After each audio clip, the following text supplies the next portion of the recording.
My city, Orhan Pamuk once told me, will be a museum for our memories if we live in it long enough. I wondered what the objects in the museum might look like at night when it's dark and the doors have closed for the day. If no one touched them or moved them around, if no one ever even looked at them, they could still exist there until the end of time.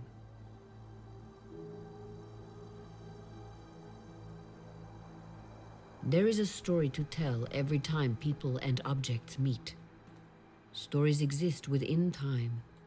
That time I bought this white handbag. That time I picked up this salt shaker. That time I dropped this earring. That time I saw this newspaper. That time I kicked this red ball. That time I wound that clock. That time I looked at this view. There is always a story to tell. I was looking out of the window when I saw this crow.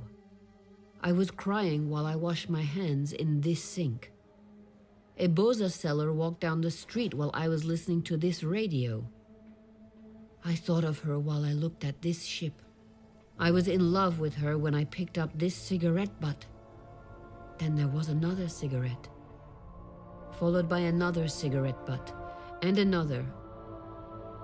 And all those cigarette butts are now a sort of calendar for the museum, a timeline of Kemal and Füsun's love story.